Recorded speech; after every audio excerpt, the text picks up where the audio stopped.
I don't understand poetry.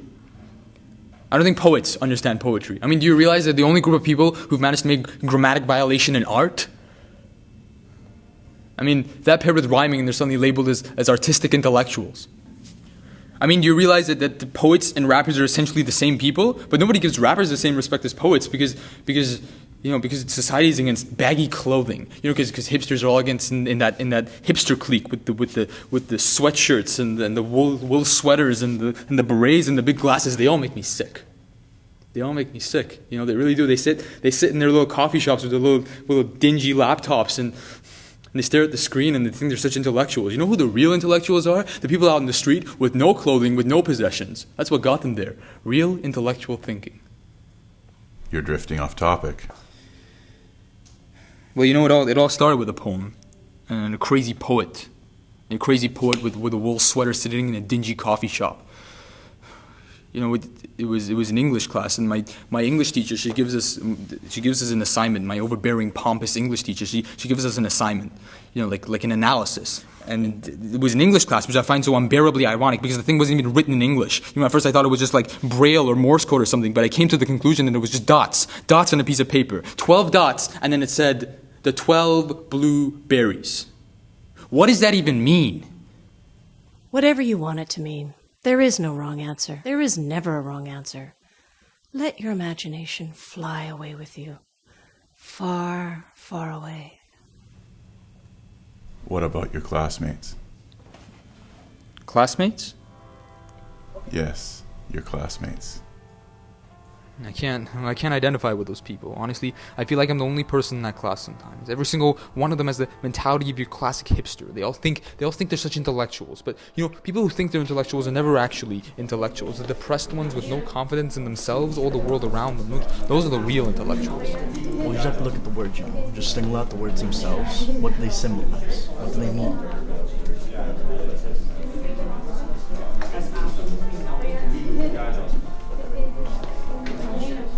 Well, it's a matter of looking at the space in between the words. The words themselves are immaterial. The silence perpetuated by the dots, breathtaking.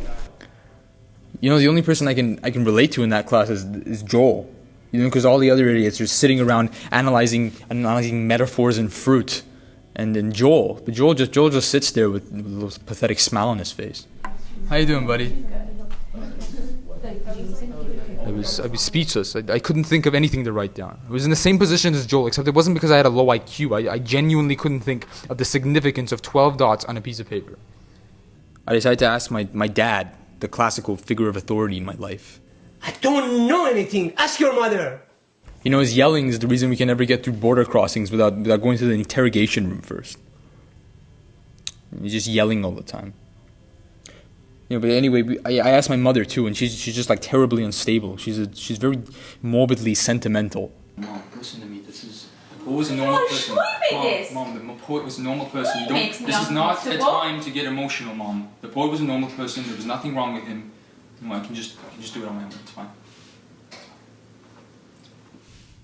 And she's the reason we get out of the interrogation room very quickly. Everyone feels sorry for her. Did you ask anybody else? The internet.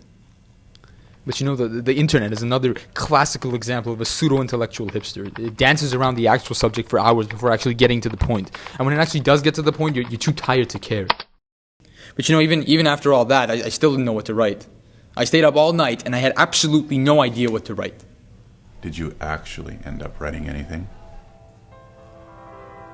I did a 24-page analysis. If you think about it, that's 2 pages for every dot in the poem. I'd stayed up all night writing a 24-page analysis of a poem that was only 3 lines long.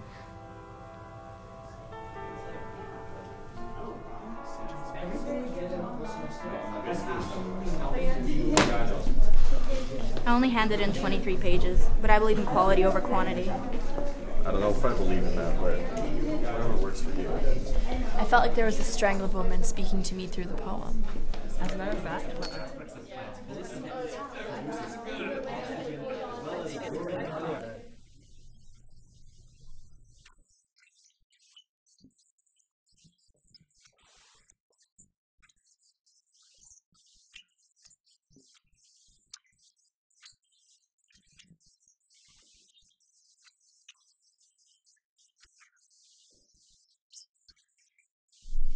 When are you gonna mark our analysis? Can I redo mine? I only did 23 pages. I sent mine through an emailed attachment, but your computer looks really old, so I'm guessing you didn't get it. If I get lower than a 95, I'm going to jump off a bridge and kill myself. Twice. Can you mark them now?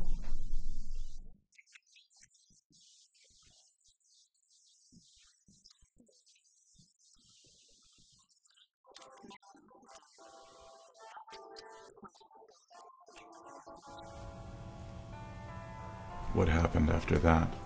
I was confused. My heart felt weak. I developed a paranoia that led me to question everything around me. I lost faith in everything. The religion, the atheism, the time my mother told me I was special in a good way. I mean, all I could think of about was all the homeless intellectuals living out in the street and all the overanalyzing idiots that were sitting around me. What happened? I don't know. Nothing happened. Nothing happened.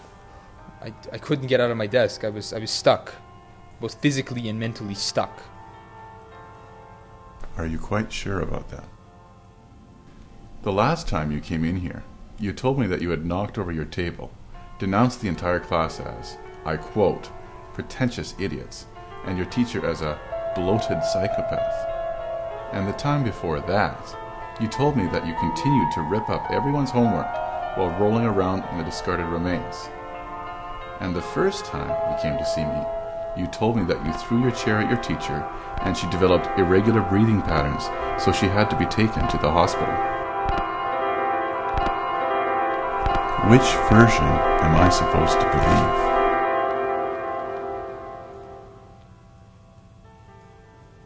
I don't know.